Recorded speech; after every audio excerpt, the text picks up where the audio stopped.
la parte introductoria de la farmacología, las ramas de la farmacología, algunos conceptos básicos para poder comprender, digamos, este curso, ¿no? Y también han visto algunos ya procesos farmacocinéticos y parámetros farmacocinéticos. Conforme entonces el día de hoy vamos a continuar. A ver, como parte de una primera actividad, me gustaría hacer una pequeña encuesta, ¿no? En el cual me gustaría recopilar información de qué creen ustedes que estudia la farmacodinámica. ¿Ya? Ahí por favor les voy a pedir que ingresen a menti.com, ahí en sus equipos, su celular o su laptop o su computadora, sí, a menti.com y coloquen ese código, por favor, ¿ya? Coloquen ese código, el 25737782 y respondan de la manera más corta posible, ¿qué estudia la farmacodinámica? De repente ustedes me van a decir, estudia algunas variables como el tiempo de vida media, estudia el efecto, etcétera. Ya ustedes son libres de poder responder, ¿ya? Esto lo hacemos con la finalidad de poder de repente verificar qué contenidos ustedes ya vienen trayendo desde casa. Ya un segundito voy a verificar las respuestas.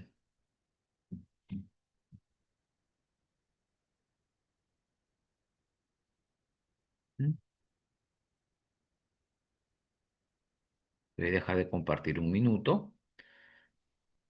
Voy a enviarles también el código del Menti acá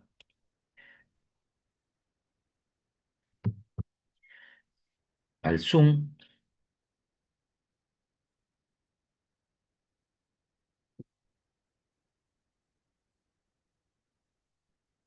Menti.com y el código es el de aquí.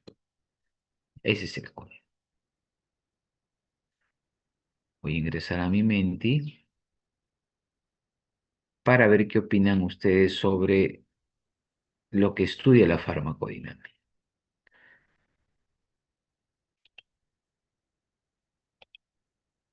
Me avisan, jóvenes, si tuviesen algún inconveniente para responder.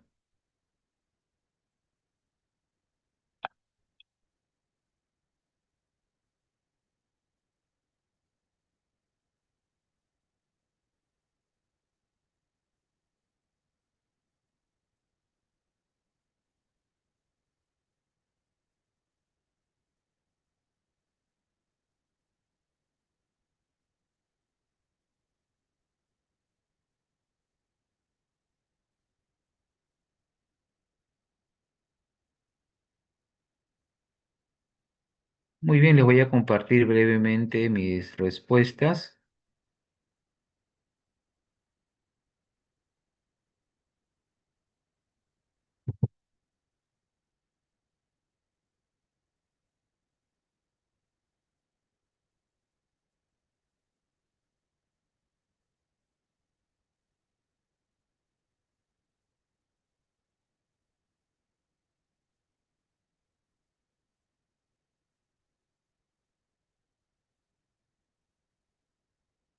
Bien, algunos asocian de que la farmacodinámica estudia los mecanismos de acción, conforme, ¿no? Estudiamos los mecanismos de acción.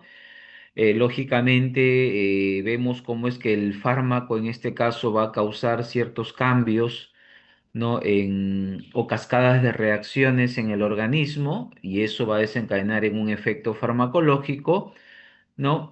También cómo actúa un fármaco en el organismo, es correcto. La acción, ¿no? Y por ahí también hay que hacer una ligera diferencia en lo que es acción y efecto, ¿no? Los efectos son por lo general más medibles con algunos aparatos, ¿no? Eso ya les han mencionado. En cambio, la acción son una cascada, en este caso, de reacciones químicas producto de la unión de un ligando con su receptor.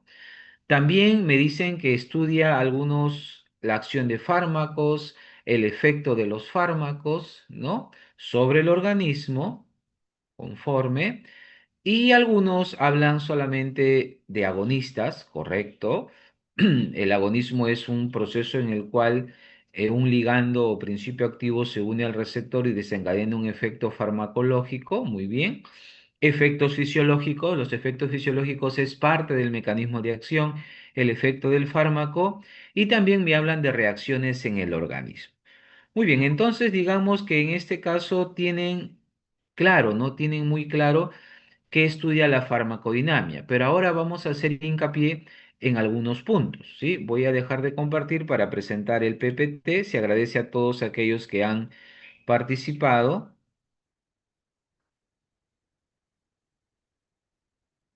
Muy bien.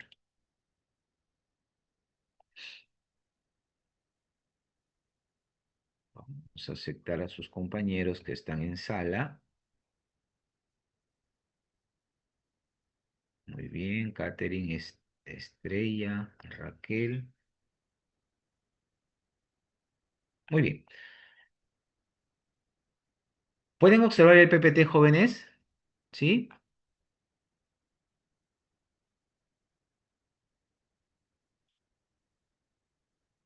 Sí, doctor.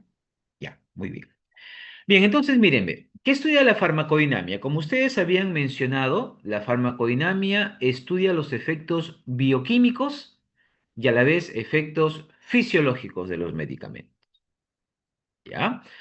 Pero estos efectos bioquímicos y fisiológicos están dados por por una determinada sustancia que nosotros lo vamos a denominar posiblemente principio activo, ¿no?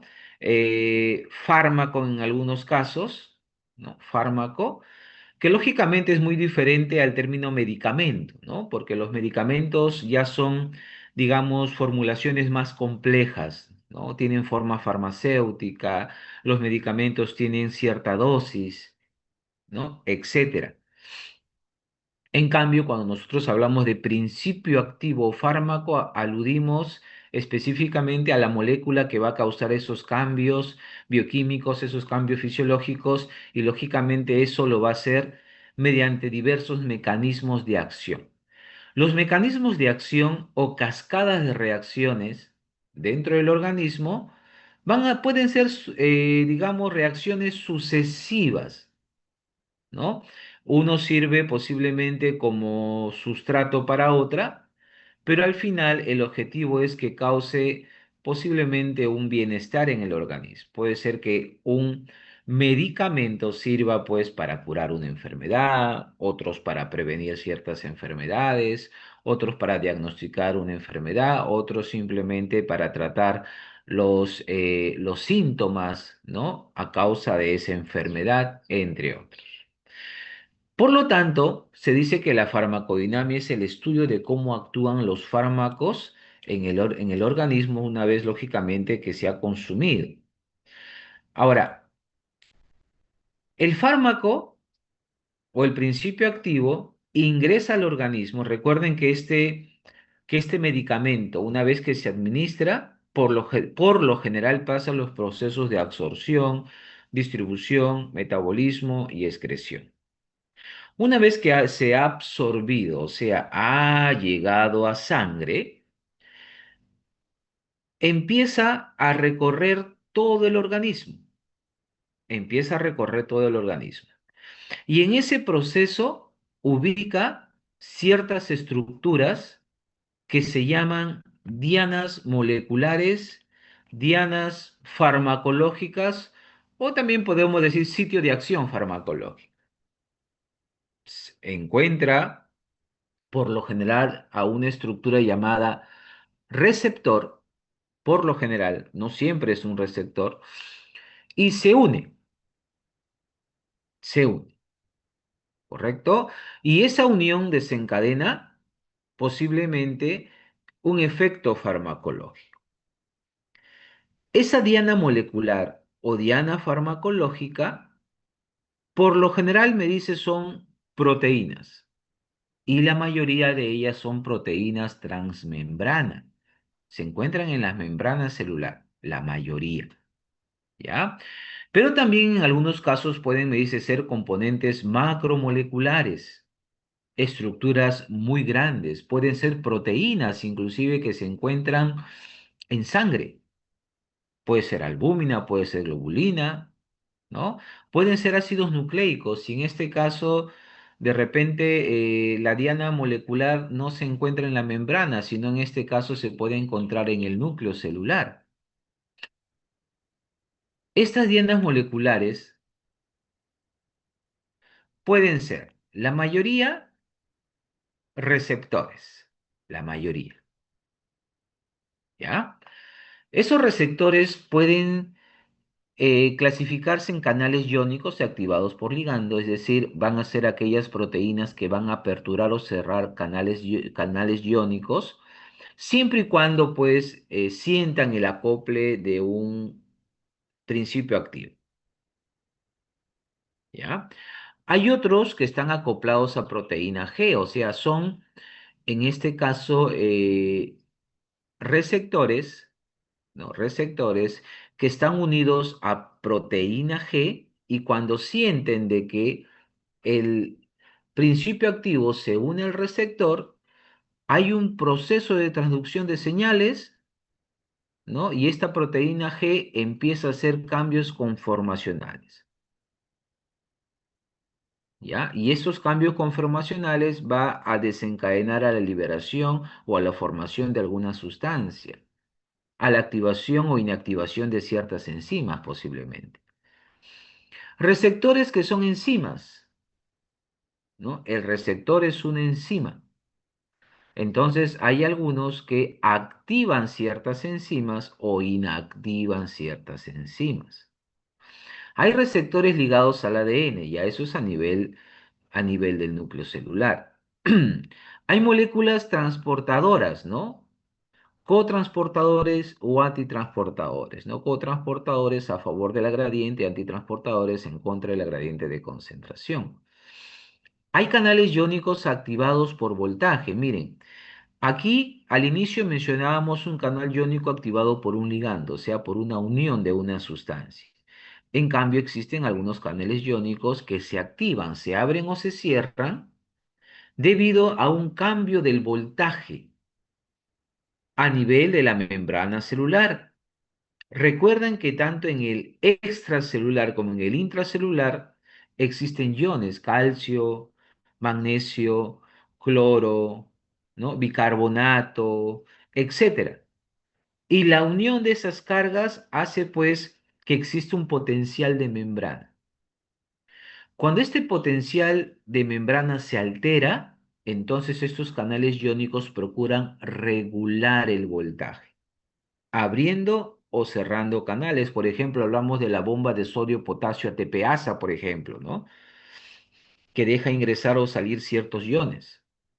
Pero también existen algunas dianas peculiares, algunas dianas que no son muy comunes, por ejemplo, como son los iones metálicos.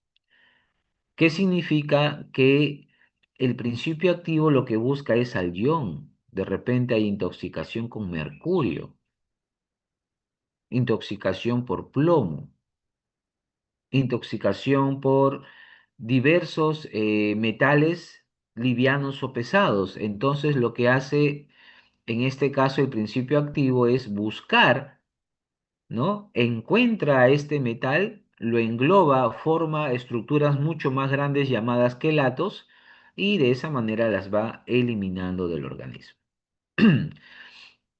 Existen dianas que se encuentran como parte de las proteínas del surfactante.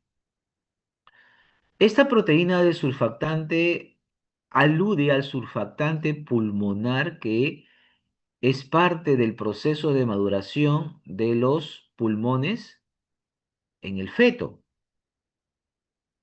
Por ejemplo, si tenemos una madre gestante que por diversos motivos tiene que dar a luz a los 8 meses, a los 7 meses, ¿no? El niño es prematuro.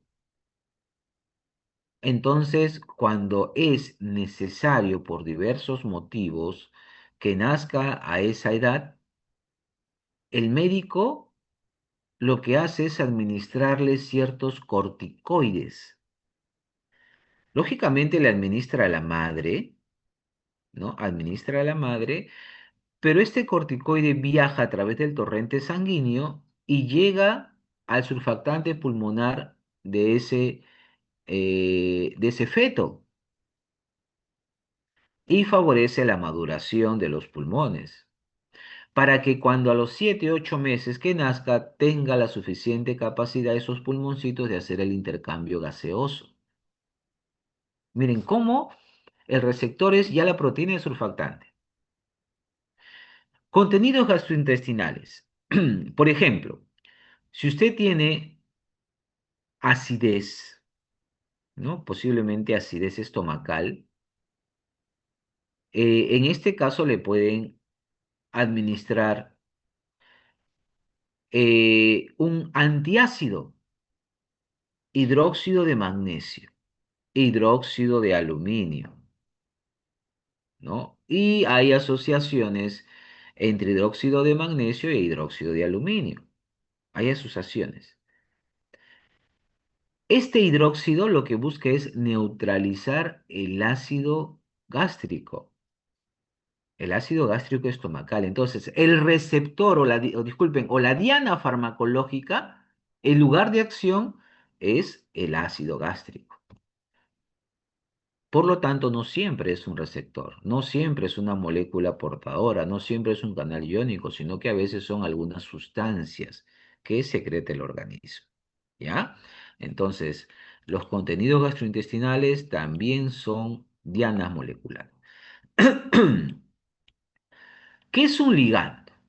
Un ligando nosotros lo vamos a definir como una unión, ¿ya? Un ligando es la acción en el cual el principio activo se une al receptor. No da más información, simplemente la unión es el ligando, ¿ya? Ahora, el fármaco o principio activo no se une a cualquier diana molecular, ¿no? Hay cierta especificidad, ¿ya? Y cuando se da la unión entre el principio activo y el receptor y desencadena un efecto, ahí hablamos que este principio activo es un agonista, ¿ya? Es un agonista. Pero esa unión, llamado agonista, puede ser un agonista completo, un agonista parcial, un agonista inverso o un antagonista, ¿ya? Eso lo vamos a ver a detalle en un momento, ¿ya? La molécula se une a su diana molecular, ¿no? Solamente indica unión, pero esa unión entre el principio activo y la posible diana sí puede ser en la mayoría de los casos reversible. En la mayoría de los casos reversible. ¿Por qué? Porque yo necesito que una vez que el fármaco principio activo haya realizado el efecto farmacológico, ésta tenga que ser eliminado, metabolizado y excretado. ¿Ya? Por lo tanto, esas uniones que se dan tienen que ser uniones débiles.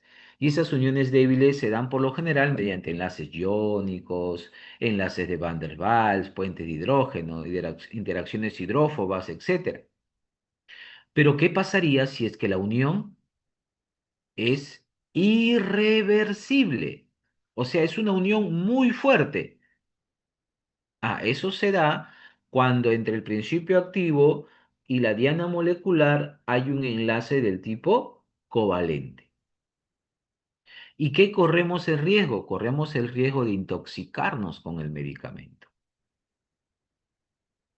¿no? Entonces, cuando hay unión fuerte, sí, irreversible, el riesgo es intoxicación. Es por eso que existen ciertos fármacos que se administran, ¿no? Por un corto periodo de tiempo y el médico dice, bueno, y este periodo usted tiene que no tomar el fármaco, no tomar el fármaco. ¿no? Porque si no, eso se almacena en el organismo y va a causar algún daño más adelante.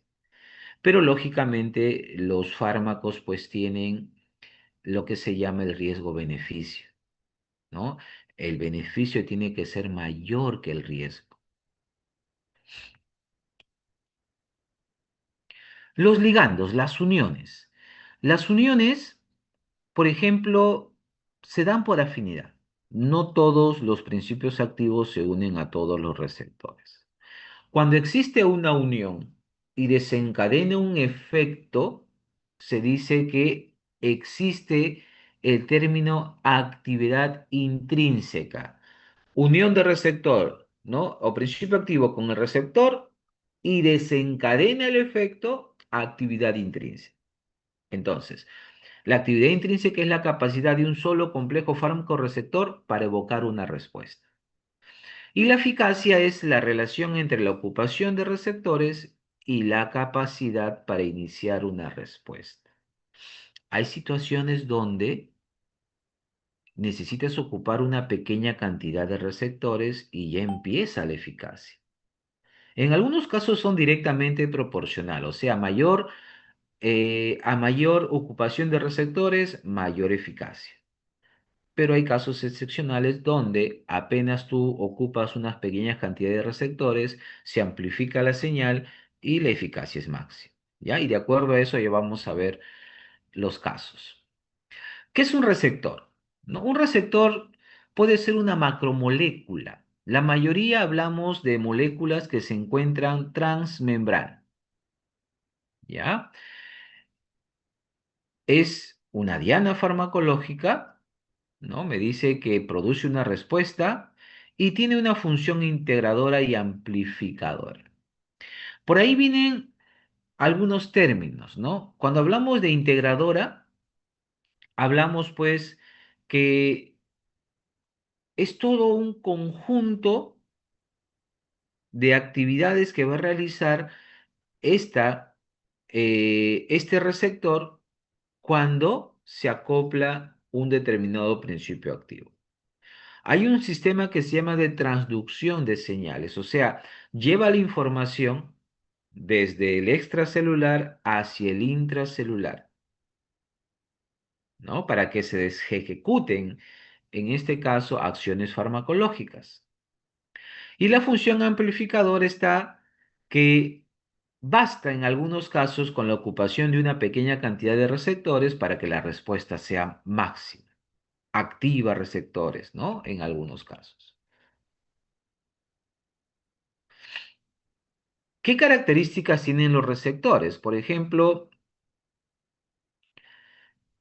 necesitan, la mayoría de casos, un principio activo. En pocos casos, un cambio de voltaje. Los receptores pueden estar en la membrana celular, pueden formar parte del citoplasma o de las organelas citoplasmáticas, como también pueden estar en el núcleo de las células. Tienen un lugar de reconocimiento, ¿no? O sea, el receptor puede ser inmenso, pero el principio activo tiene un sitio de reconocimiento. Existe también el complejo agonista receptor. Esta unión es la que se encarga, me dice, de la transducción. Transducción es una orden o son órdenes, es información que se pasa a través de la unión entre el ligando y el receptor.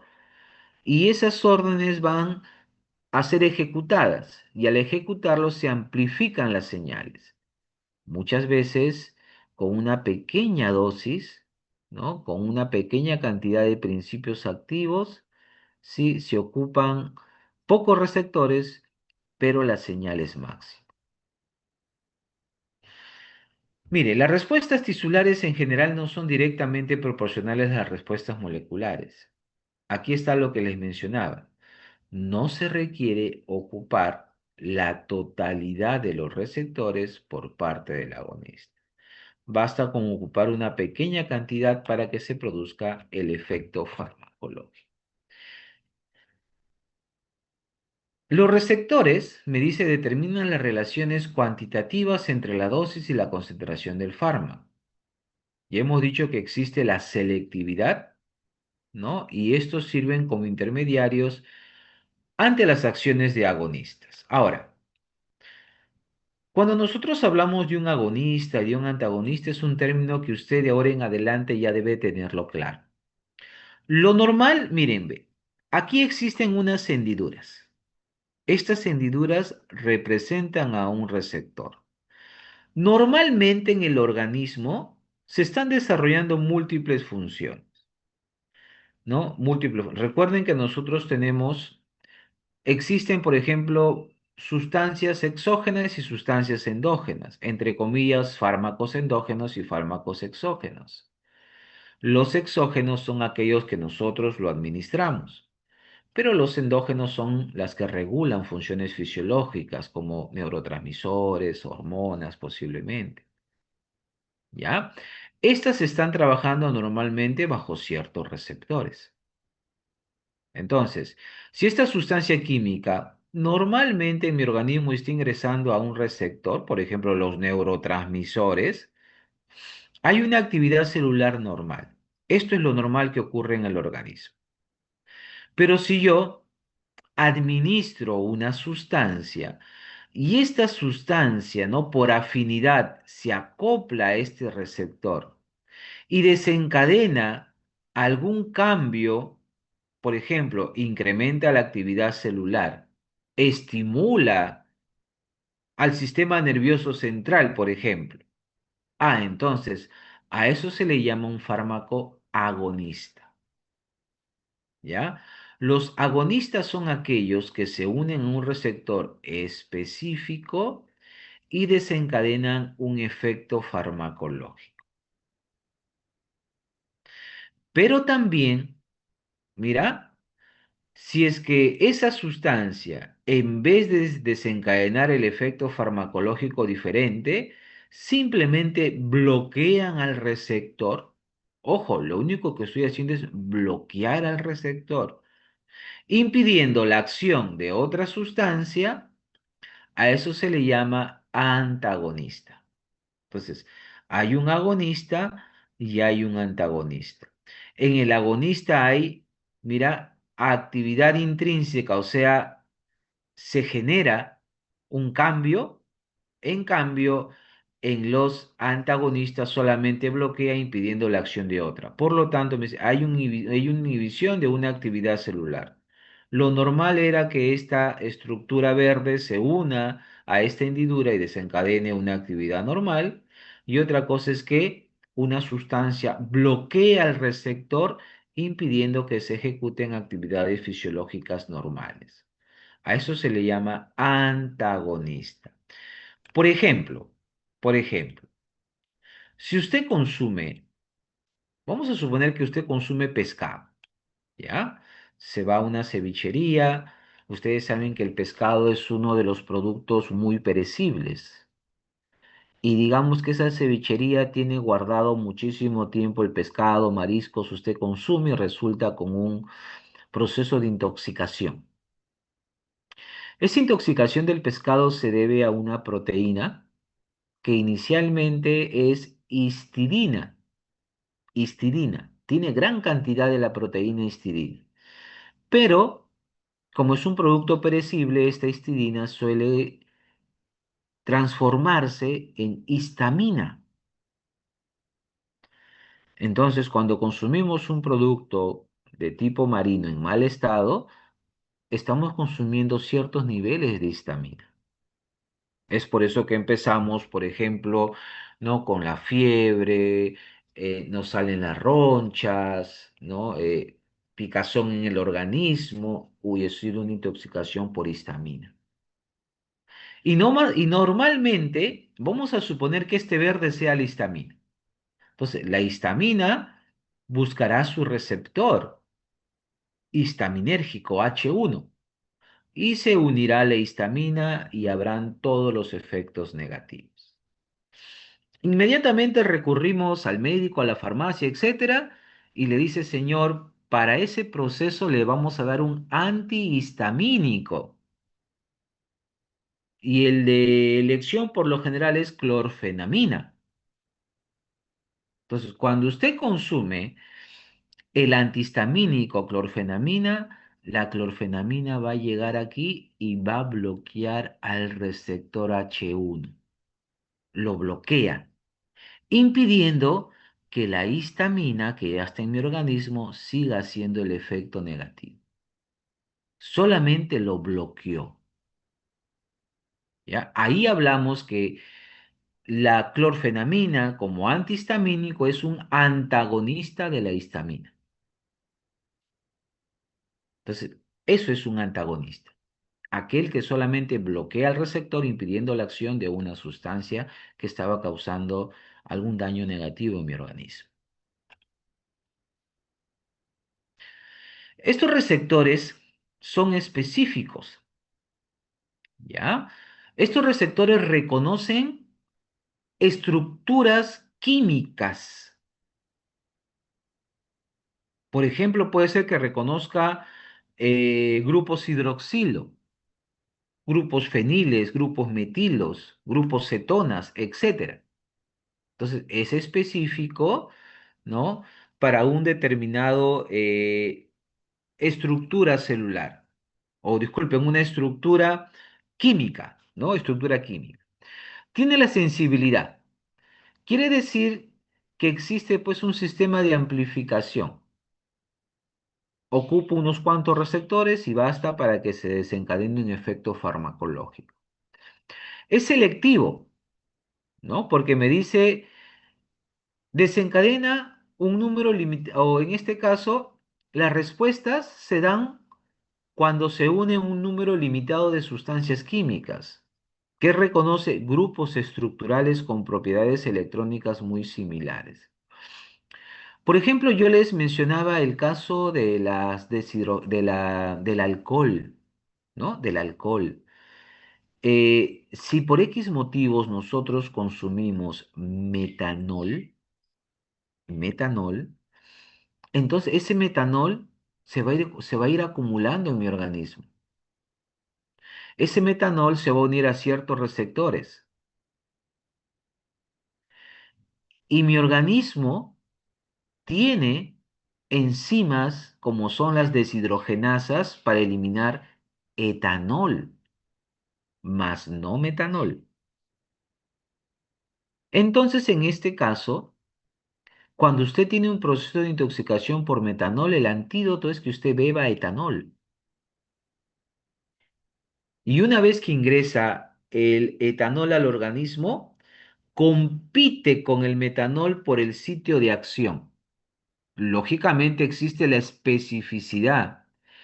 Entre un metanol y un etanol, el receptor dice, bueno, yo reconozco grupos hidroxilos, correcto, pero el específico, ¿no? El específico sigue siendo etanol. Entonces, ¿qué hace? El etanol desplaza el metanol. Y una vez que el metanol queda libre, ahora sí podrá ser excretado por las diferentes vías. Los receptores, miren, pueden ser intracelulares, o sea, el receptor se encuentra dentro de la célula. Por lo tanto, puede ser que la droga ingrese, ¿no? Ingrese hasta el intracelular y se una al receptor desencadenando el efecto farmacológico. Hemos visto algunos que están en las organelas citoplasmáticas y otros están en los núcleos. Puede ser un receptor con actividad enzimática intrínseca, o sea, va a desencadenar la acción o la inhibición de ciertas enzimas. ¿Ya? Es el caso 2. Receptor asociado a una enzima como es la tirosincinasa. Inmediatamente esta unión desencadena pues un efecto farmacológico o una cascada de reacción. Puede haber receptores, miren, acoplados a un canal iónico. Este es el canal iónico. Entonces, cuando viene, en este caso, el fármaco, por ejemplo, diazepam, ¿no? Puede ser que el diazepam, y eso hace que abra ciertos canales de cloro. Va a depender mucho de qué tipo de canal iónico es. Receptores acoplados a proteína G. Aquí está, ¿no?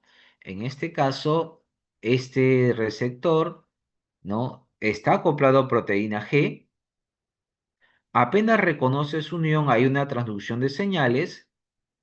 eh, Esto hace que esta proteína G inactiva se convierta en proteína activa y esto a la vez desencadena un efecto farmacológico. Por ejemplo, ¿quiénes son canales iónicos? Por ejemplo, para el ion sodio tenemos un receptor nicotínico, por ejemplo. El receptor puede ser receptor nicotínico. Este receptor nicotínico abre canales de sodio, pero ¿quién los abre? Por ejemplo, la acetilcolina. La acetilcolina funciona como un agonista. ¿Y quién lo bloquea? El becuronio. El becuronio sería un antagonista. Canales de cloro. Por ejemplo, el receptor es el GABA, ácido gamaminobutírico, GABA. ¿Ya? ¿Quién abre los canales de cloro? El diazepam. ¿Quiénes bloquean al canal? El flumacenil. Receptores con actividad enzimática intrínseca. Entonces, por ejemplo, tenemos estas enzimas que pueden ser guanilato ciclasa, fosfatasas, serintrionincinasa, etcétera. Cuando éstas se acoplan a un receptor, hay una transducción de señales y se desencadenan efectos, ¿no? O cascadas de reacciones cuyos productos finales son el fosfato de inositol. Por ahí también tenemos, por ejemplo, el AMP cíclico, el GMP cíclico, ¿no? ¿Quiénes son los que causan todos estos cambios conformacionales? Algunos péptidos, algunos factores de crecimiento. También tenemos receptor con actividad enzimática como la tirosincinasa. Mire, esta es la tirosincinasa, ¿sí? Acá viene el principio activo. Este principio activo causa un cambio conformacional en la estructura, pues, del receptor y esto desencadena, pues, un cambio. Miren, acá internamente las enzimas, ¿no? En algunos casos se activan, en otros casos se inhiben. Receptores acoplados a la proteína G. Ahí está el receptor, ahí está la proteína G y este es un sistema efector. Lo normal es así. El receptor se encuentra unido a la proteína G, normalmente. ¿Ya? Viene el ligando, se une y acá hay un cambio. ¿Ya? Hay un cambio.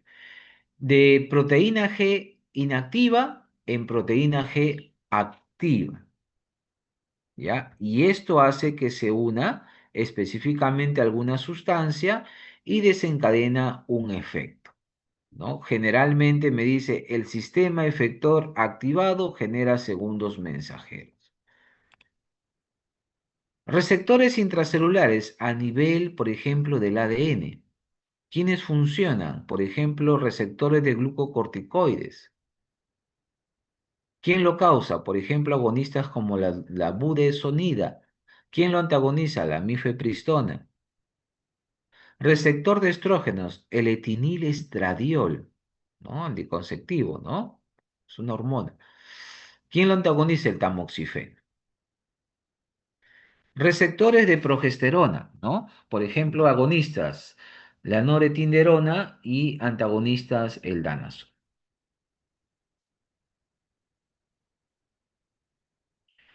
Dianas moleculares, proteínas de membrana.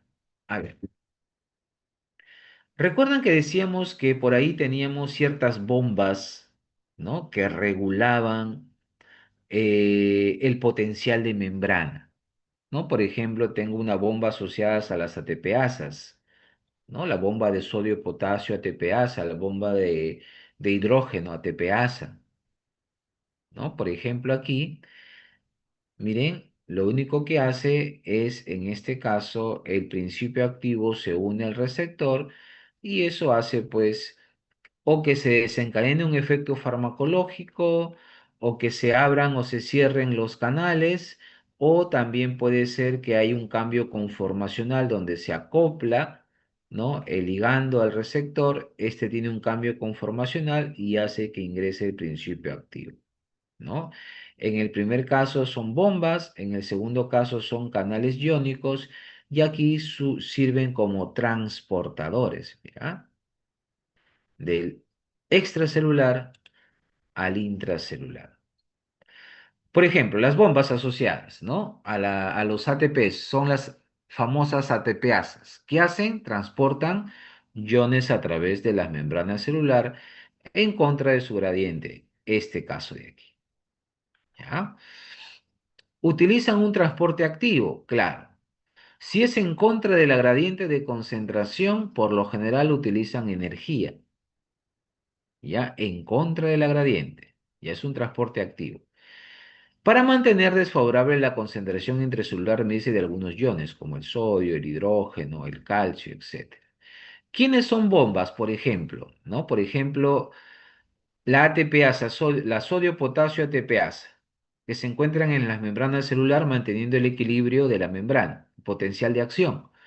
¿Quién inhibe? La digoxina, por ejemplo, ¿no? La digoxina viene a ser un cardiotónico que estimula a las contracciones más fuertes a nivel del corazón. ¿Para qué se utiliza? Como inótropo positivo, o sea, estimula la fuerza de contracción. ¿Ya? Tenemos, por ejemplo, la bomba de hidrógeno potasio ATPasa, la bomba que produce hidrógeno y facilita la formación de ácido clorhídrico.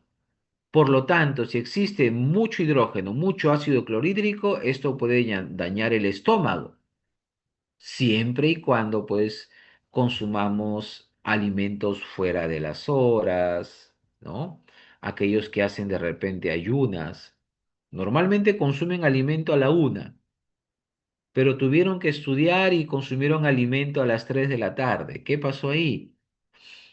Pasó que existe el famoso ritmo circadiano y el organismo está acostumbrado que a la 1 usted le dé de comer. Y a la 1 por lo general secreta cierta cantidad de ácido gástrico porque sabe que va a encontrar alimento y lo va a procesar. Pero usted ese día mm, se pasó 3, 4 de la tarde. Entonces, igualmente se libera ese ácido clorhídrico y empieza a dañar a la mucosa gástrica y es donde usted empieza a sentir los dolores, pues a nivel del estómago. Ahí, aunque sea un poquito de agua para poder neutralizar la acidez, ¿no? O en este caso, tengo ciertas ulceraciones y necesito que se cautericen, necesito que se curen, pero el ácido no me deja, entonces tomamos el omeprazol para que no secrete el ácido clorhídrico, para que el ácido clorhídrico sea mínimo y esto permita la cicatrización de las úlceras. ¿Ya? Entonces el omeprazol funciona como un antiulceroso al inhibir la bomba de hidrógeno potasio TPasa. Son bombas, ¿no? Bombas, o sea, aquí estamos hablando de que la diana molecular está asociada al manejo de estas bombas. Canales iónicos activados por voltaje, ¿no?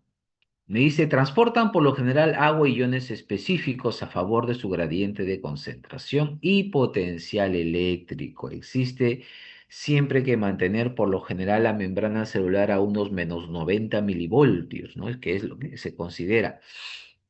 Si esto se altera, entonces estos canales iónicos se abren para regularlas. Son proteínas transmembrana, tienen sensores que van a detectar lógicamente ese cambio de potencial de membrana y, por ejemplo, tenemos ahí la lidocaína que bloquea el canal de sodio, ¿no? Y lo utilizamos como anestésico local. Y tenemos al nifedipino para los procesos antihipertensivos que bloquean a los canales de calcio, ¿no? Activados por voltaje. Las proteínas transportadoras. Habíamos dicho que pueden haber ciertas macromoléculas que transportan ciertos principios activos, ¿no? ¿Qué pueden transportar iones, aminoácidos, azúcares? Imagínate un transportador que transporte azúcar. Puede estar asociado a insulina, que es una macromolécula, es una proteína y facilita el ingreso del azúcar hasta el intracelular, ¿no? Estos pueden fijar una o pocas moléculas al mismo tiempo, o sea, pueden transportar una o algunas pocas moléculas. ¿Cómo se hace? Estas, me dice, se unen al transportador mediante un cambio conformacional. Es decir, se unen a la proteína y cambian conformacionalmente, facilitando el ingreso hacia el intracelular. Puede ser unitransportador cuando solo transporta una sola molécula en un determinado tiempo, a favor de la gradiente. Y puede ser un cotransportador o antitransportador cuando transfieren, me dice, un tipo de ion o un tipo de molécula en contra de su gradiente de concentración, ¿no? Y si se acopla a otro ion o molécula, me dice, mueve a favor de su gradiente, pero sin utilizar ATP, sin utilizar ATP, ¿ya? Si es que se trata, me dice, si la dirección en que transfiere a los iones o las moléculas es la misma, es un cotransportador. Si lo hace de manera contraria, es un antitransportador, ¿no? A favor de la gradiente, en contra de la gradiente de concentración. ¿Quiénes son esas moléculas transportadoras? ¿No? Por ejemplo, la amitriptilina. La amitriptilina lo que hace es inhibir la recaptación de la noradrenalina, ¿no? Es un antidepresivo. Imagínate cuando existe normalmente en el organismo eh, una situación de huida, de temor, se libera un neurotransmisor llamado adrenalina, ¿ya? Y esta adrenalina, lógicamente, se une al receptor que se encuentra en las vesículas postsinápticas. Se une, está el estado de huida, de temor, etcétera, y una cierta cantidad de este neurotransmisor, adrenalina, se encuentran libres en el espacio sináptico. Entonces, como un sistema de defensa, el organismo lo vuelve a recaptar. Hay un sistema de recaptación que lo vuelve a las vesículas a nivel de la membrana presináptica para más adelante ser utilizado en otra ocasión. Los pacientes depresivos, ¿no? Que tienen depresión, tienen baja cantidad de este neurotransmisor. La cantidad de neurotransmisores tiene una baja biodisponibilidad. Por lo tanto, él se siente de repente triste, acongojado, ¿no? Y lógicamente está asociado al número de neurotransmisores biodisponibles. Entonces, si tiene poca cantidad y aparte yo voy a recaptar esa poca cantidad, el paciente se deprime más. Entonces, estos fármacos lo que buscan es que eh, este neurotransmisor se encuentre más biodisponible, ocupe mayor cantidad de receptores para adrenalina y la persona se sienta un poco mejor, ¿no? Entonces trabaja inhibiendo la recaptación de este neurotransmisor. Hay otros que son anticolinérgicos, ¿no? Por ejemplo, que inhiben en este caso el cotransportador de colina, ¿no? En este caso es el hemicolinio y aquellos que inhiben el antitransportador de sodio e hidrógeno, ¿no? Esos tenemos a la amilorida y en este caso, si estamos inhibiendo el sodio e hidrógeno, está relacionado con la diuresis. Por lo tanto, se usa como un diurético. Ahora, existe un sistema de segundos mensajeros. ¿Qué son los segundos mensajeros? Son moléculas que permiten amplificar a nivel intracelular la señal recibida. ¿ya? Primero viene el principio activo. El principio activo se une al receptor, ¿no? Podemos decir que es como si fuese un primer mensajero. Y este desencadena la acción de una segunda sustancia. Por ejemplo, acá puede ser la apertura de canales, ¿no? La apertura de canales. Y acá, al aperturarse los canales, en este caso, primero, ingresa alguna sustancia, pero a la vez forman ciertas sustancias, ¿no? Como pueden ser el AMP cíclico, el GMP cíclico, el fosfato de inositol, entre otros. ¿Ya? ¿Qué es la transducción de señales? Es la información que se va a transmitir ante la ocupación de un principio activo con su receptor. Los receptores, estos pueden fusionar con sustancias exógenas, ¿no? Hemos dicho que las sustancias exógenas son los medicamentos, son los tóxicos, y las endógenas son neurotransmisores, son hormonas, son autacoides, etcétera. Las sustancias cuando se unen a su receptor puede ser que haya activación y respuesta. Hemos dicho activación, se une con respuesta, hay actividad intrínseca y es un agonista. Pero si se asocia, se une, simplemente bloquea, eso se le llama un antagonista. ¿Ya? Y los antagonistas, me dice, reducen la probabilidad de que los antagonistas se fijen al receptor. Claro, el antagonista en este caso solo bloquea. ¿Ya? ¿Qué sabemos de estas sustancias? Por ejemplo, los agonistas son una respuesta, me dice, o se den respuesta a la interacción con el receptor. Siempre en el agonismo existe actividad intrínseca. Y cuando existe actividad, la actividad intrínseca se mide de 0 a 1. Se supone si es 1, hay mucha actividad intrínseca. ¿Ya? Y de acuerdo a esto, puede ser agonista completo. Un agonista completo es aquel que tiene mucha eficacia. Es decir, si existen, por decir, 1.000 receptores, es suficiente con que ocupe unos cuantitos, 3, 4, para que la respuesta sea máxima. Los agonistas completos son aquellos que tienen alta eficacia, así sea ocupando un pequeño porcentaje de receptores. Ya vamos a ver quiénes son. Los agonistas parciales es todo lo contrario. Los agonistas parciales, me dice, su actividad es menor a 1, ¿ya? Tienen baja eficacia. Por lo tanto, no producen una respuesta máxima, así ocupen la totalidad de receptores. O sea, una eficacia intermedia estamos hablando. Pero también existe un grupo llamados agonistas inversos. Y acá va una excepción, ¿no? Porque el agonista inverso se cataloga que su actividad intrínseca es -1 y produce el efecto contrario al del agonista. Pero ¿cómo lo hace?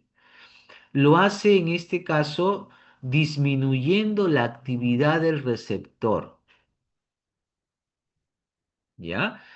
Repito, un agonista inverso, su actividad intrínseca es -1, reduce o produce un efecto contrario al agonista, ¿ya? Contrario al agonista, pero lo hace disminuyendo la actividad de los receptores. Por ejemplo, la naloxona. La naloxona se administra para aquellas personas que tienen una intoxicación por opiáceos, por ejemplo, por morfina, ¿no? Hay jóvenes que son morfinómanos, consumen morfina y resultan con una sobredosis. Inmediatamente la naloxona se coloca a nivel, por ejemplo, de las fosas nasales y el efecto es casi inmediato. ¿Qué hizo? Ya lo que hizo inactivar a los receptores opiáceos, por lo tanto la persona se recupera. ¿Ya? Las beta-carbolidas, por ejemplo, ¿no? Que trabajan a nivel del sistema nervioso. Si usted ha tenido, por ejemplo, en este caso, usted ha tenido consumiendo algunos antidepresivos, o disculpen, algunos sedantes como diazepam, entonces la beta-carbolida se administra e inmediatamente anula el efecto y hace todo lo contrario. La persona se pone más hiperactiva. De lo que estaba sedado, se pone mucho más hiperactiva. Efecto contrario. Algunos antihipertensivos, no, más que antihipertensivos, algunos, disculpen, antihistamínicos, ¿ya? Vamos a, podemos confundirlo por las iniciales, ¿no? Vamos a ponerle así, antihistamínicos. De los antihistamínicos, por ejemplo, vamos a ver que tenemos múltiples, ¿no? Pero estos más asociados son la cetiricina, la loratadina, ¿no? Cetiricina, loratadina y ranitidina, ¿no? No vayan a incorporar ahí a la clorfenamina, porque ya hemos dicho que la clorfenamina es un antagonista, ¿ya? Pero a estos agonistas inversos son cetiricina, loratadina, ranitidina. El propranolol de la misma manera, ¿no? Para problemas cardíacos. La afinidad, ya hemos dicho que es la tendencia del fármaco a unirse a un receptor específico y la eficacia está relacionado con la cantidad de receptores ocupados. A mayor cantidad de receptores, mayor eficacia, ¿no? Y va a depender lógicamente de qué tipo es. Por ejemplo, ¿quiénes son agonistas? Por ejemplo, la adrenalina es un agonista total, es decir, pequeña cantidad produce un efecto máximo. Pequeña cantidad de ocupación de receptores, el efecto es máximo. ¿Quién es su agonista? Del tipo parcial, la isoprenalina. ¿Qué significa? Que así ocupando la mayor cantidad de receptores, el efecto no es máximo. Todos estos tienen un receptor que es alfa-adrenérgico, ¿ya? Y así, ¿no? Para cada uno de ellos. Por ejemplo, salbutamol. Salbutamol es un agonista total. Pequeña cantidad de receptores ocupados, respuesta máxima. Dobutamida, agonista parcial, gran cantidad o totalidad de receptores ocupados, respuesta eficaz intermedia. El antagonismo. El antagonismo describe la unión de un fármaco a un receptor, ¿no? Que impide la aparición de una respuesta a un agonista, ¿ya? Puede ser agonista, bueno, los antagonistas no tienen actividad intrínseca, simplemente bloquean al receptor, ¿ya? Puede ser antagonista competitivo y no competitivo. Pero acá hay un detalle, ¿no? Un antagonista competitivo es posiblemente cuando la unión entre el principio activo y el receptor ha sido por enlace del tipo débil, ¿no? Un enlace iónico posiblemente. Y el no competitivo, hay que tener cuidado. Si es no competitivo, muchas veces es porque la unión es muy fuerte, un enlace covalente. Es decir, en el primero enlace reversible y en el no competitivo un enlace reversible. Y lógicamente compiten por un receptor debido a que el receptor reconoce grupos funcionales. Compiten, ¿ya? Por ejemplo, me dice. Antagonistas, en este caso competitivos, pero reversibles. Competitivos, reversibles. Estos se fijan reversiblemente a los receptores y tienen un efecto, ¿no? Y tienen el efecto de bloquear a los receptores. Esto es lo normal, ¿ya? La respuesta máxima no disminuye, ya que el efecto del antagonista puede ser superado mediante un aumento de la dosis del agonista. Entonces, yo puedo, si bien es cierto, bloqueé con el agonista, con el antagonista, pero si administro mayor cantidad en este caso, del agonista, entonces revierto nuevamente el efecto. A mayor proporción, entonces revierto el efecto. ¿Quiénes pueden ser? Por ejemplo, el propranolol, a nivel de receptor adrenérgico, la naloxona, mira. Tiene un efecto opioide, atropina, becuronio, etcétera. Los no competitivos. Me estaba pasando aquí. Antagonistas irreversibles. Irreversibles. En este caso me dice, se fijan en forma irreversible al receptor. Deprimen la respuesta máxima, ya que el efecto del antagonista no puede ser superado por el aumento de la dosis. O sea, acá no tiene nada que ver la dosis. ¿Y por qué no tiene nada que ver la dosis? Porque lógicamente el tipo de unión es irreversible. ¿Quiénes hacen esto? Por ejemplo, la estricnina, ¿no? La estricnina, jóvenes, es el famoso veneno para ratas, ¿no? Eso es la estricnina. Entonces, trabaja a través del receptor de glicina. Por lo tanto, en este caso, me dice se une en este caso, al receptor, ¿no? Y funciona como un antagonista competitivo irreversible. Los no competitivos. Los no competitivos, en este caso, ocurre cuando dos fármacos que tienen dianas moleculares independientes producen acciones opuestas sobre un tejido u órgano, ¿ya? Cuando esto sucede, los fármacos se denominan antagonistas fisiológicos recíprocos. ¿Qué sucede aquí? Si se unió el principio activo, ¿no? O en este caso causó un efecto negativo, yo puedo revertir el efecto, sí, pero ya no voy a estar compitiendo por ese mismo receptor. Me voy a otro receptor muy diferente, pero que la respuesta sea contraria. Por ejemplo, miren, ve, si es que administraron adrenalina en el receptor adrenérgico e incrementó la frecuencia cardíaca, para contrarrestarlo, administro, por ejemplo, acetilcolina, que trabaja por otro receptor que es el muscarínico, y este lo que hace es bajar la frecuencia cardíaca.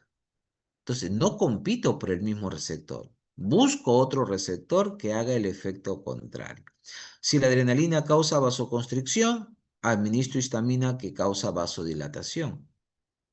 Si el becuronio aumenta el bloqueo neuromuscular, por otro lado administro neostigmina que disminuye el bloqueo neuromuscular, pero funcionan por diferentes receptores.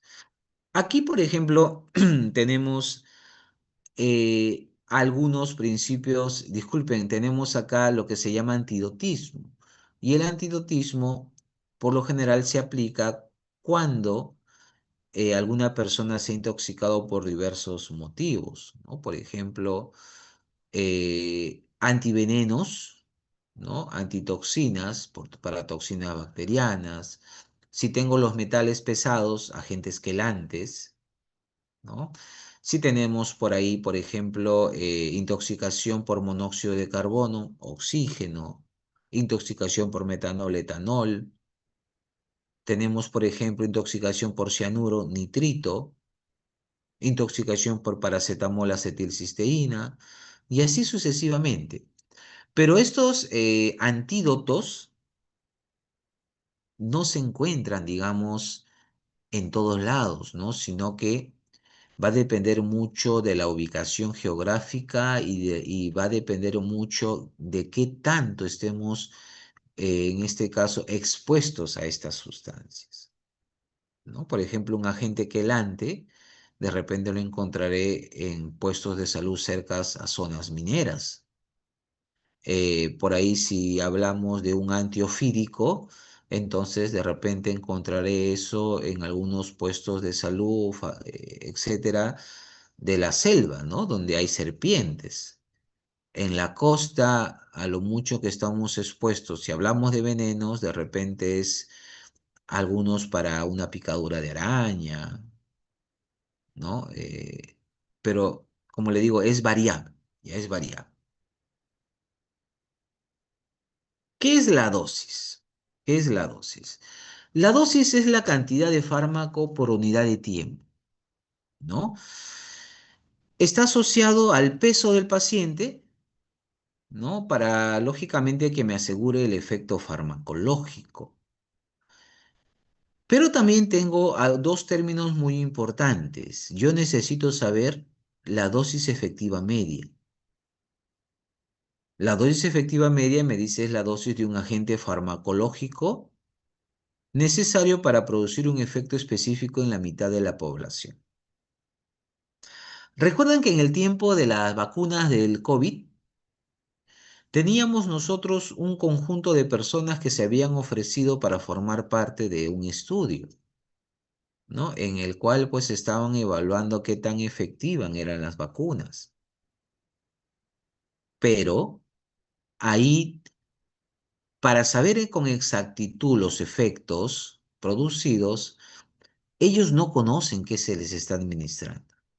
Quiere decir que bien le pueden haber puesto un placebo, ¿no? Una vacuna en este caso que solamente sea agua destilada y a otros sí efectivamente la vacuna normal. Y evalúan pues la dosis en la cual realmente se curó a la mitad de la población. Es como si yo fuese al laboratorio, están 10 alumnos y les digo, jóvenes, todos tienen dolor de cabeza, o vamos a suponer que todos tengan dolor de cabeza y les voy a dar un medicamento para el dolor de cabeza, ¿no? Y de ahí a la mitad le doy placebo y a la mitad le doy, por ejemplo, un analgésico ya, de eficacia comprobada, la que estoy evaluando. Entonces veré, ¿no? En el grupo, sobre todo, que tiene el medicamento, ¿no? ¿Cuál es la dosis que le alivió ese dolor de cabeza al 50%? ¿Por qué al resto se le da placebo? Porque a veces se sugestiona, existe también lo que se llama la psiconeuroinmunofarmacología, ¿no? Que a veces tú dices, bueno, voy a tomar el medicamento y el medicamento me va a hacer bien. Y en automáticamente el organismo se programa y te mejoras. Entonces, para evitar esos sesgos es que se hace también con placebos, ¿ya? Pero también puede ser que ese mismo fármaco lo administre en animales de experimentación. ¿Y qué busco? Busco la dosis que logre la muerte del 50% de la población de animales. Profesor, ¿y para qué quiero saber la muerte del animal? Porque el animal puede haber muerto, uno, eh, por las reacciones adversas del fármaco. Y al animal le voy a dar dosis sucesivas que pueden llegar hasta los 2000 miligramos por kilogramo de peso. Entonces, una vez que yo encuentre la dosis que mató al 50% de la población, esa dosis la divido entre 10 y esa va a ser la dosis máxima que le puedo administrar a un animalito o a un paciente, asegurándome que no va a presentar o va a presentar las mínimas reacciones adversas. Y así se van haciendo estudios, extrapolando esos datos, ¿no? Y si divido estos dos datos, hallo lo que se llama el índice terapéutico, ¿no? Y el índice terapéutico me dice es el cociente o razón entre la dosis letal 50 y la dosis efectiva media, que señala el grado de selectividad, ¿no? Para generar un efecto. El estudio en seres humanos puede compararse, me dice, la concentración necesaria para producir un efecto tóxico, con la concentración requerida para que surjan los efectos terapéuticos en la población con la finalidad de evaluar un índice terapéutico clínico. O sea, con estos datos me va a permitir saber hasta qué cantidad yo podría aplicar a un paciente sin generar efectos negativos, ¿no? Y me permite evaluar dosis más pequeñas para ver la eficacia. Ese índice terapéutico se traduce en un rango terapéutico. Y este rango terapéutico tiene dos techos, que es el de aquí. El techo superior se llama la concentración mínima tóxica. Y esto es la concentración, ¿sí? En sangre en el cual se debe encontrar el fármaco. Yo no puedo administrar mayor dosis porque corro el riesgo de intoxicación. Y no puedo administrar menos de lo que esté indicado porque corro el riesgo de que no ocurra eficacia terapéutica. ¿No han visto ustedes, por ejemplo, cuando tienen un proceso respiratorio y les dan amoxicilina, les dicen, la amoxicilina lo va a tomar cada 8 horas por un tiempo de 7 días? ¿Por qué? Primero, 7 días porque se aseguran que durante todo ese tiempo usted va a eliminar al microorganismo, ¿ya? Durante 7 días es el tiempo probable que ese organismo esté vivo, siempre y cuando usted cumple con el tratamiento. Y lo va a administrar cada 8 horas. ¿Por qué cada 8 horas? Porque más de 8 horas ya el principio activo no está en cantidad suficiente para hacer el efecto farmacológico. Por lo tanto, existe la dosis. Y usted cuando consume la primera dosis dice cada 8 horas. En realidad, si fue vía oral, a los 30 minutos ya usted está sintiendo el efecto del fármaco. Llega a 4 horas y llega a la concentración máxima. A esto se le llama tiempo de vida media. Pasan otras 4 horitas más y entonces se cumplió las 8 horas y usted tiene que volver a tomar la siguiente dosis para que se mantenga en este rango terapéutico. ¿Qué pasaría si dicen, me olvidé la dosis de las 2 de la tarde, entonces tomo a las 8 de la noche 2 tomas? Corre el riesgo que a mayor concentración usted empiece un proceso de toxicidad, ¿no? Si toma las 2 dosis. Y si no tomó esa dosis, es muy probable que ya el fármaco no esté haciendo el efecto terapéutico. Y si estamos hablando de un antibiótico, es posible que al dejar de tomar el fármaco, el principio activo, disculpen ahí, el microorganismo esté haciendo resistencia. Está formando la resistencia a los antibióticos. ¿No? Es lo que pasa, por ejemplo, con aquellos que tienen un problema respiratorio y toman 2, 3 dosis y dicen, no, ¿para qué más? No, si ya me siento bien. Entonces lo que hiciste es no mataste al microorganismo. Lo atenuaste de repente unos días nada más al microorganismo. Y le diste tiempo, pues, para que éste forme ciertos anticuerpos, ¿no? Por ejemplo, una beta-lactamasa, ¿no? Formó su anillo beta, en este caso, por ejemplo, la amoxicilina tiene su anillo beta-lactámico. ¿No? Tiene su anillo beta-lactámico y justamente ese anillo beta-lactámico es lo que hace daño al microorganismo. Pero si no matases al microorganismo en su totalidad, solamente lo atenuaste, entonces el microorganismo forma sus anticuerpos, ¿no? Y forma su beta-lactamasa. La próxima vez que tomes amoxicilina no le vas a hacer nada porque ya él formó su beta-lactamasa, ya se hizo resistente a tu beta-lactamasa. ¿Qué tienes que hacer? Tomar amoxicilina más ácido clavulámico, un antibiótico más un inhibidor de la beta-lactamasa, posiblemente, ¿no? Y así sucesivamente. El microorganismo va haciendo su resistencia cuando usted no cumple con los tratamientos, ¿ya? Entonces, es importante mantener esta concentración en sangre. Pero este rango que nosotros tenemos acá, este rango terapéutico, puede ser amplio.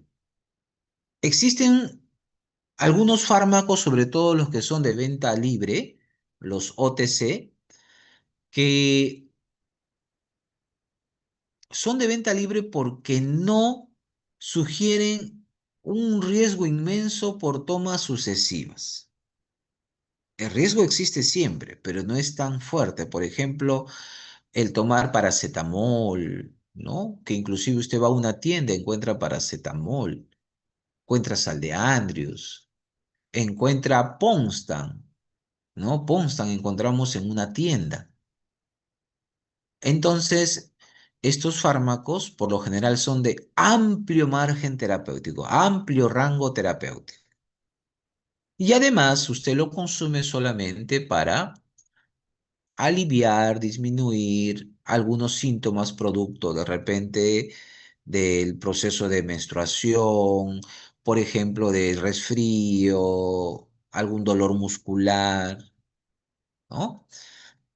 Pero también hay ciertos fármacos donde ese rango terapéutico, margen terapéutico es estrecho.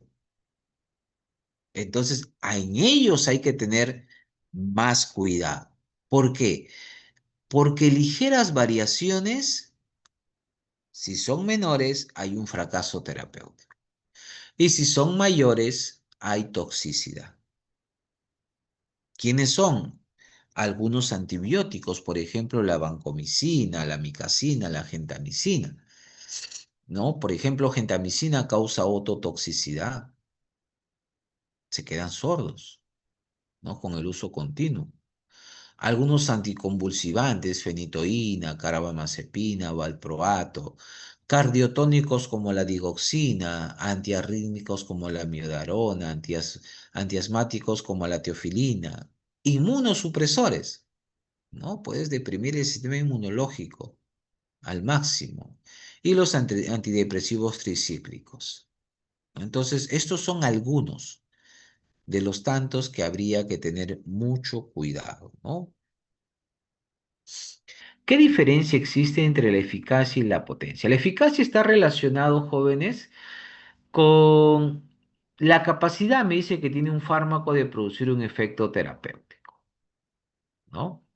Mientras que el fármaco ingrese a las concentraciones del rango terapéutico ya es eficaz, pero lógicamente es medianamente eficaz, totalmente eficaz, dependiendo de esto, ¿no? Cuando ya llega, por ejemplo, al tiempo de vida media, se supone que la concentración plasmática es máxima. Entonces, hablamos de un fármaco muy eficaz, ¿ya? Y lógicamente esa eficacia va disminuyendo con el transcurrir del tiempo. Hay que mantener la concentración. La potencia tiene que ver mucho con la dosis.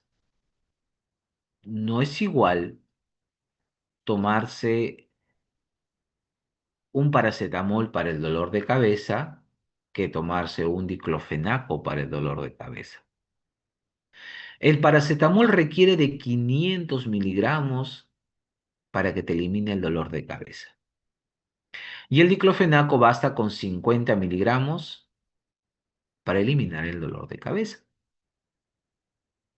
Entonces, aquel fármaco que requiera menor dosis para lograr el efecto determinado comparación de otro es el más potente, ¿ya? Porque requiere de menor dosis para cumplir el efecto farmacológico. Pero también hay que tener en cuenta que cada uno de nosotros somos distintos, jóvenes. Somos distintos. Los fármacos no responden igual en todos. Está hecho, sí, lógicamente, para la mayoría, pero siempre hay excepciones, ¿no? Difiere mucho, el efecto difiere mucho, por ejemplo, con la edad, ¿no? Los fármacos no se pueden administrar para todas las edades. Por ejemplo, los menores de edad, ellos requieren pues dosis un poquito más ajustadas. ¿Por qué? Porque dentro del proceso de metabolismo y excreción, ellos no pueden todavía a veces metabolizar ciertos medicamentos y corren mayor riesgo pues de daño hepático, de daño renal. Las gestantes de la misma manera, ¿no? Porque corren el riesgo tal vez de teratogenia o en este caso de algún proceso de intoxicación. Claro que en algunos casos cuando es necesario y es evaluada por el profesional médico, bueno, bajo ciertos cuidados se administran, ¿no? Eh, Los fármacos no responden igual en pacientes que consumen alcohol, tabaco, porque muchas veces estas sustancias inhiben ciertos medicamentos.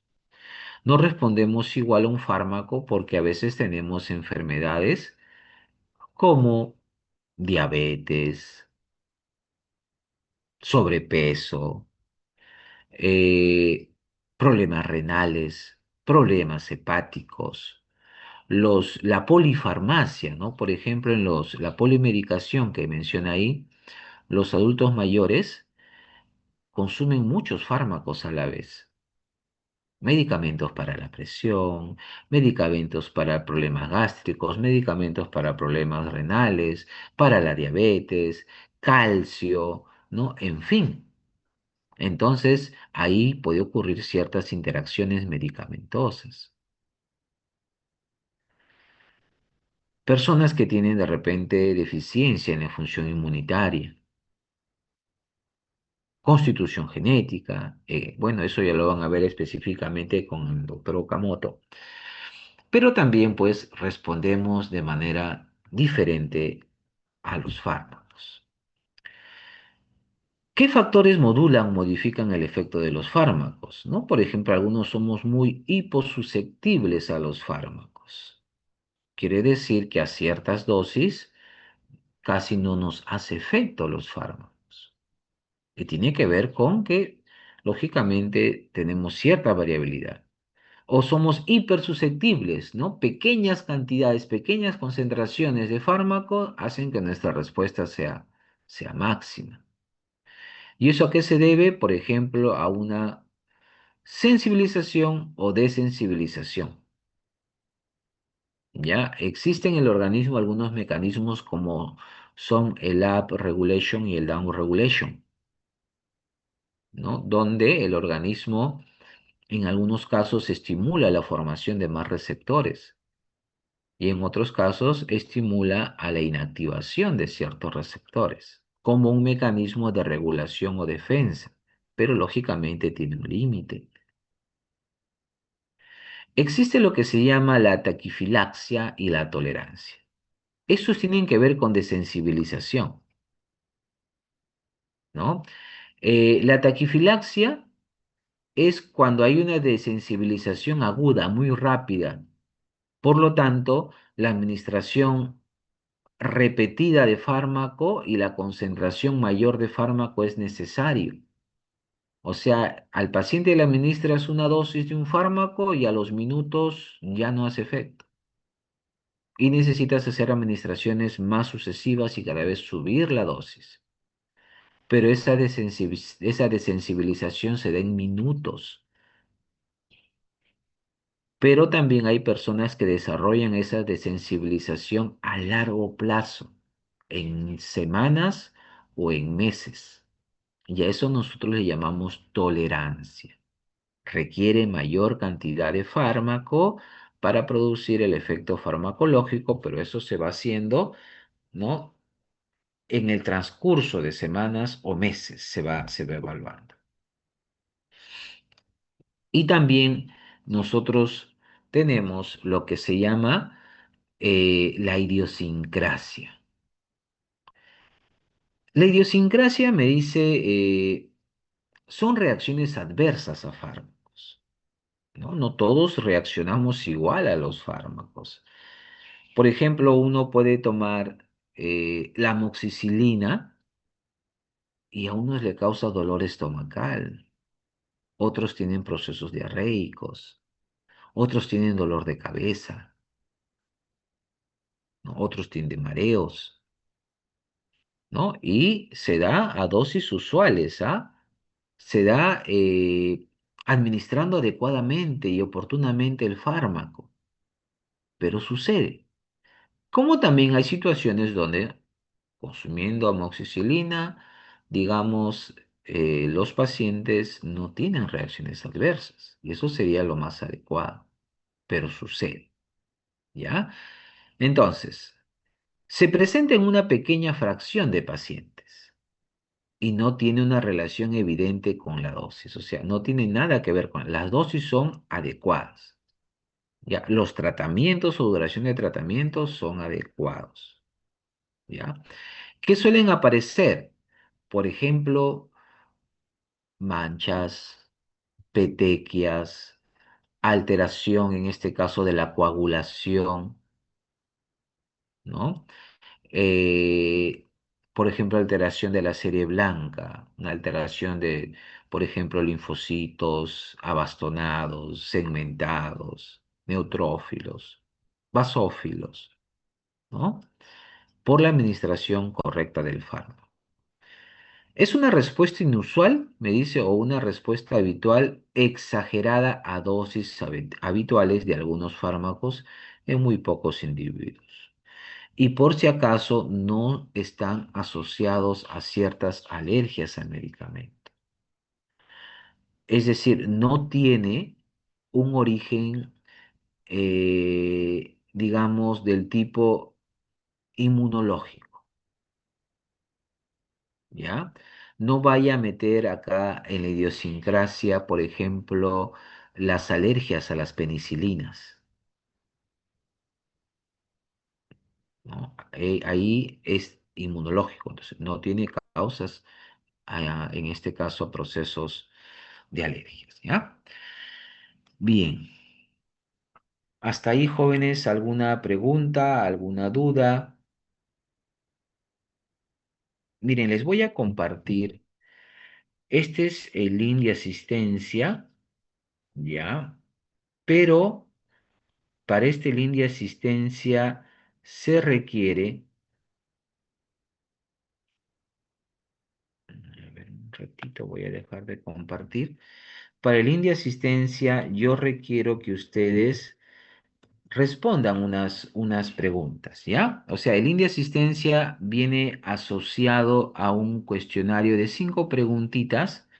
Ojo, esas preguntas no se van a tomar en cuenta para una calificación ni nada por el estilo, sino que nosotros lo tenemos como parte de un, por ejemplo, para ver qué tanto usted ha captado, ¿ya? A ver, ya le envié el link de asistencia. Me confirman si está disponible o hay que hacer ciertos ajustes.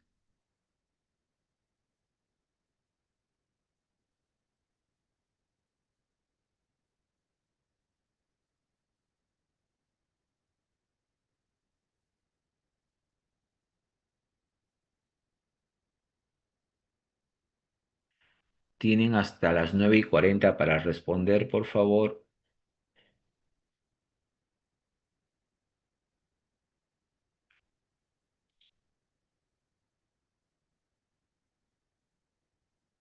Doctor, disculpe, yo no puedo visualizar el link Eh, en... lo pasé al Zoom, en el WhatsApp del Zoom. A ver, un segundito. A ver, no aparece, me dice.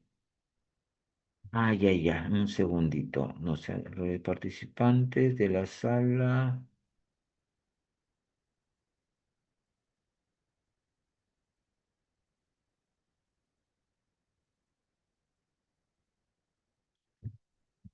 ¿Sí les llegó o todavía?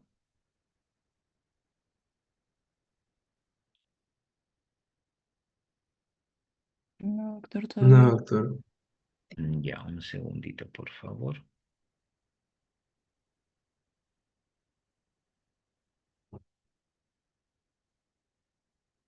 O alguien del grupo 2 que me escriba al WhatsApp, se lo comparto por WhatsApp, por favor, y ustedes lo distribuyen. Ustedes creo que tienen un WhatsApp de grupo. Bien, espérame.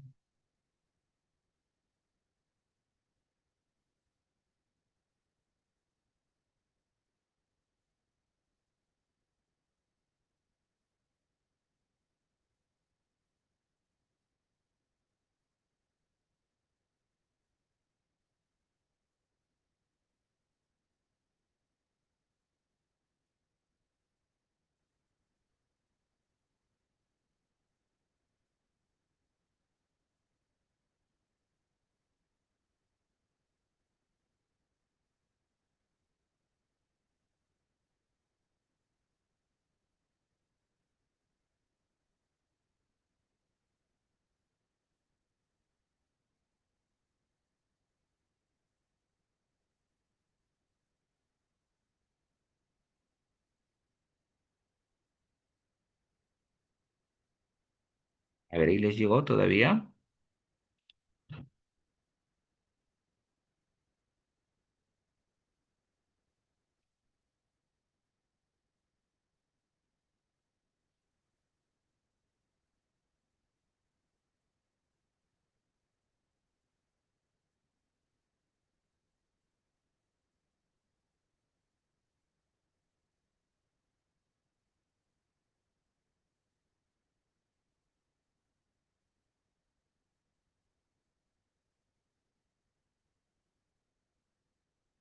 A ver, escríbeme al WhatsApp personal el delegado del grupo 2 y le comparto la asistencia, por favor. Doctor, disculpe, envío el cuestionario del grupo uno. No nos permite realizarlo. A ver, disculpe. Entonces voy a actualizar aquí. Grupo 2.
Un segundito, por favor.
A ver, les acabo de enviar un nuevo link, por favor verifiquen.